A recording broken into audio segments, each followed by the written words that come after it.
Martin Luther November 10, 1483 Hans Luther மற்றும் Margaret ஆகியோருக்கு புனித ரோமானிய பேரரசில் உள்ள மான்ஸ்பீல்ட் கவுண்டியில் உள்ள ஐஸ்லன்பெனில் பிறந்தார். அவரது குடும்பம் ஒரு பக்தி வைராக்கியம் நிறைந்த கத்தோலிக்க குடும்பமாகும். அக்காலத்தில் போப் அவர்களின் வாக்கை அன்றி பரிசுத்த வேதாகமத்தில் இருந்து சத்தியத்தை நேரடியாக அறிய முடியாத நிலை இருந்தது. பரலோகம் செல்வதற்கு சந்நியாச மார்க்கமே சிறந்தது என்று மார்ட்டின் லூதர் போதிக்கப்பட்டிருந்ததால் அவர் சந்நியாச வாழ்க்கை மேற்கொள்ள வேண்டும் என்று தீர்மானமாய் இருந்தார். 1505ஆம் ஆண்டில் MA பட்டமும் அதனைத் தொடர்ந்து டாக்டரேட் பட்டமும் பெற்றார். 1505ஆம் ஆண்டில் அவர் ஒரு கடுமையான புயலில் சிக்கிக் கொண்டார். தான் துறவரம் பெறாததால் தான் தன் உயிருக்கு ஆபத்து ஏற்பட்டதாக எண்ணி உடனே கடவுளிடம் வேண்டி தன்னை துறவரத்திற்கு ஒப்புக்கொடுத்தார். 1505ஆம் ஆண்டு ஜூலை 17ஆம் தேதி தனது 22வது வயதில் மார்ட்டின் லூதர் அகஸ்டீனிய சந்நியாச மடத்தில் சேர்ந்தார். ஆனால் மார்ட்டின் லூதர் அந்த மடத்தில் சேர்ந்த பின்னும் அவருக்கு மனம் சமாதானம் கிடைக்கவில்லை.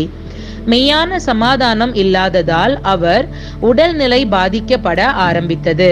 அவரது நிலையை அறிந்த இயேசு கிறிஸ்துவின் மேல் விசுவாசம் உடைய அந்த மடத்தின் குரு ஜோஹன் வான் ஸ்டூபெட்ஸ் அவரை சந்தித்து கிறிஸ்து இயேசுவை பற்றி கொள்ள அவருக்கு அறிவுரை கூறி வேதாகமம் ஒன்றை அவருக்கு கொடுத்தார். அன்றிலிருந்து பரிசுத்த வேதாகமத்தை கண்ணும் கருத்துமாய் படிக்க ஆரம்பித்தார். மார்ட்டின் லூதர் 1507ஆம் ஆண்டு மே 2ஆம் தேதி குருவானவராக அபிஷேகம் பெற்றார். அதன் பின்பு விட்டன்பர்க் பல்கலைக்கழகத்தில் தத்துவ சாஸ்திர பண்டிதராக லூதர் நியமனம் செய்யப்பட்டார். அங்கு எபிரேய, கிரேக்க மொழிகளை ஆர்வத்தோடு பயின்று திருமறை பேரறிஞர் தேர்வில் வெற்றி பெற்றார். பல்கலைக்கழகத்தில் அவர் ஆற்றிய பிரசங்கங்கள் மக்களிடையே பெரும் புரட்சிகரமான மாறுதலை உண்டு பண்ணி வந்தன. மெய்யான சமாதானமும் பாவ மன்னிப்பும் பெற 1510ஆம் ஆண்டில் அவர் ரோம் நகருக்கு புண்ணிய பயணம் மேற்கொண்டார். ஆனால் வழியிலும் ரோம் நகரிலும் அவர் கண்ட காட்சிகளும் அவர் கேள்விப்பட்ட செய்திகளும் அவருக்கு மிகுந்த திகைப்பையும் மன துக்கத்தையும் அளித்தது. மார்ட்டின் லூதர் விட்டன்பர்க் பல்கலைக்கழகம் திரும்பி தமது திருப்பணியை தொடர்ந்தார். 2 ஆண்டுகளுக்கு பிறகு பிரசங்கத்திற்காக தயாரித்துக் கொண்டிருந்த போது அவர் ரோமர் 1:17 விசுவாசத்தினாலே நீதிமான் பிழைப்பான் என்ற வரியை வாசித்தார். அதன் மூலம் அவர் கடவுள் மீதான பயம் அல்லது அடிமைப்படுத்துதலின் மூலமாகவோ ஆவிக்குரிய ரட்சிப்பானது பெற முடியாது, மாறாக இறை மீதான நம்பிக்கை மட்டுமே ரட்சிப்பிற்கான வழியாகும் என்பதை உணர்ந்தார். அகஸ்டீனிய மடங்களை மேற்பார்க்கும் பொறுப்பை ஏற்ற மார்ட்டின் லூதர் தமது கண்காணிப்புக்கு உட்பட்ட அகஸ்டீனிய மடங்களில் உள்ளவர்களிடம் கிறிஸ்துவை பற்றும் விசுவாசத்தை பற்றி போதித்தார். அநேகர் இதனை கேட்டு மனம் திரும்பினார்கள். 10ஆம் போப் லியோ என்னும் போப்பானவர் பணத்திற்கு பாவ மன்னிப்பு சீட்டு விற்கும் முறையை அறிமுகப்படுத்தினார். அதாவது அப்பாவ மன்னிப்பு சீட்டால் ஒருவர் செய்துள்ள பாவம் இனிமேல் செய்ய போகும் பாவங்களுக்கும் அச்சீட்டுகளால் அவர்களுக்கு பாவ விமோசனம் கிடைக்கும் என்றும், மேலும் இப்பாவ மன்னிப்பு சீட்டுகள் மூலமாக உத்தரிக்கும் தளத்தில் உள்ள அவர்கள் முன்னோர்களையும் மீட்டுக் கொள்ளலாம் என்று கூறி அதனை விற்றனர். இதனை அறிந்த லூதர் அதற்கு கடும் எதிர்ப்பை தெரிவித்தார். இயேசு கிறிஸ்துவால் மட்டுமே பாவத்தை மன்னிக்க முடியும் என்றும் இந்த பாவ மன்னிப்பு சீட்டுகள் ரட்சிக்காதென்று வாதித்தார். இக்கருத்துகளால் அப்போதிருந்த போப்பாலும் சக்கரவர்த்தி 5ஆம் சார்லஸாலும் மார்ட்டின் லூதர் எதிர்க்கப்பட்டார். ஆனால் மார்ட்டின் லூதர் தனது நிலையில் உறுதியாக இருந்தார். 1517ஆம் ஆண்டு அக்டோபர் 31ஆம் தேதி பிற்பகலில் விட்டன்பர்க் சகல பரிசுத்தவான்கள் ஆலயத்தின் வடபுற கதவில் லத்தீன் மொழியில் பாவ மன்னிப்பு சீட்டு வியாபாரத்தை எதிர்த்து 95 நியாயங்கள் கொண்ட ஓர் அறிக்கையை லூதர் ஒட்டி ஆணி அறைந்தார்.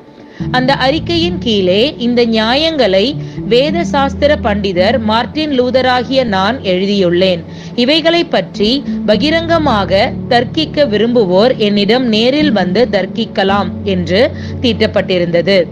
அவரின் 95 கோரிக்கைகள் தடை செய்யப்பட்டன. 1519ஆம் ஆண்டு விவிலியத்தின் வசனங்களுக்கு விளக்கமளிப்பதற்கான அதிகாரம் தனிப்பட்ட முறையில் போப்பிற்கு மட்டுமே உரித்தானதல்ல என்றும் அவற்றான அதிகாரம் விவிலியத்தால் வழங்கப்படவில்லை என்று மார்ட்டின் லூதர் பேசியது போப் ஆதிக்கத்தின் மீதான நேரடியான தாக்குதலாக இருந்தது. 1520ஆம் ஆண்டு ஜூன் 15ஆம் நாளில் போப் மார்ட்டின் லூதரை கத்தோலிக்க திருச்சபையிலிருந்து விலக்கி வைக்கும் கடுமையான நடவடிக்கையை ஏன் எடுக்கக்கூடாது என்று விளக்கமளிக்க எச்சரிக்கப்பட்டார். அதே ஆண்டு டிசம்பர் 12ஆம் நாள் லூதர் அந்த உத்தரவு தாங்கிய கடிதத்தை அனைவரும் அறியும்படி பொதுவான இடத்தில் எரித்தார். 1521ஆம் ஆண்டு ஜனவரி 21ஆம் நாள் லூதர் கத்தோலிக்க திருச்சபையிலிருந்து அதிகாரப்பூர்வமாக நீக்கப்பட்டார். 1521ஆம் ஆண்டு லூதர் வோம்ஸ் நகரில் உயரதிகார பொதுச்சபையின் முன் அழைக்கப்பட்டார். அப்போதும் அவர் தான் முன் கூறியவை எவற்றையும் திரும்ப பெறப் போவது இல்லை, சத்தியத்திற்காக நிற்கிறேன், கிறிஸ்துவே எனக்கு துணை என்று சொல்லி உறுதியாக இருந்தார். 1521ஆம் ஆண்டு மே 8ஆம் நாள் சபையானது லூதரின் எழுத்துக்களை தடை செய்தும் லூதரை அறிவிக்கப்பட்ட குற்றவாளியாகவும் தெரிவித்து அதிகாரப்பூர்வ ஆணையை வெளியிட்டது. இதன் காரணமாக அவர் தேடப்படும் குற்றவாளியானார். அவரின் நண்பர்கள் லூதரை வாட்பர்க் கோட்டையில் தலைமறைவு வாழ்க்கையை வாழ உதவினர். இவ்வாறு அவர் தனிமைப்படுத்தப்பட்ட காலத்தில் புதிய ஏற்பாட்டை ஜெர்மனி மொழியில் மொழிபெயர்த்தார். பின்னர் பழைய ஏற்பாட்டையும் ஜெர்மனி மொழியில் ஆக்கம் செய்து சாமானிய மக்களும் கடவுளின் வார்த்தையை வாசித்தறியும் வாய்ப்பை நல்கினார். லூதர் பின்னர் தமது ஜீவனுக்கும் அஞ்சாமல் வர்ட்புக் கோட்டையின் என்று வெளியே வந்து நாடெங்கும் சுவிசேஷ கிறிஸ்தவ விசுவாச திருச்சபைகளை நிறுவுவதில் முனைந்து நின்றார். கிறிஸ்துவை பற்றும் விசுவாசத்தால் ரட்சிக்கப்பட்ட மக்கள் இயேசு கிறிஸ்துவை போற்றி பாடி துதிப்பதற்கு பாடல்கள் மற்றும் கிறிஸ்தவ நூல்கள் பல இயற்றினார். 1529ஆம் ஆண்டில் ஸ்பேயர் மாநகரில் நடந்த மாநாட்டில் போப்பு மார்க்கத்தார் நிறைவேற்றிய தீர்மானங்களை லூத்தரது கட்சியினர் ஏற்க மறுத்ததால் அவர்களுக்கு புரோட்டஸ்டன்ட் என்ற பெயர் வழங்கலாயிற்று. 1525ஆம் ஆண்டு ஜூன் 13ஆம் தேதி மார்ட்டின் லூதர் கத்ரீனால் தான்போரா என்பவரை மணமுடித்தார். மார்ட்டின் லூத்தருக்கு 3 ஆண் பிள்ளைகளும் 3 பெண் பிள்ளைகளும் பிறந்தார்கள். லூத்தரில் காணப்பட்ட ஆற்றலுக்கும் மன அமைதிக்கும் காரணம் அவரது இடைவிடாத ஜப ஜீவியமே ஆகும். அவர் 350 நூல்களுக்கு மேலாக எழுதி அச்சிட்டு வெளியிட்டுள்ளார்.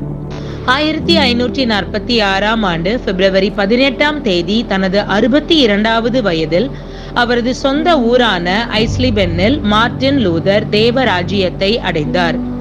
எத்தனையோ எதிர்ப்புகள் தடைகள் எழும்பின போதிலும் தேவனின் உண்மையான அன்பை கண்டடைந்தது மட்டுமல்லாமல் அதற்காக உறுதியாய் நின்ற மார்ட்டின் லூதரை போல் கிறிஸ்துவுக்காக உறுதியாய் நிற்க நீங்கள் ஆயத்தமா?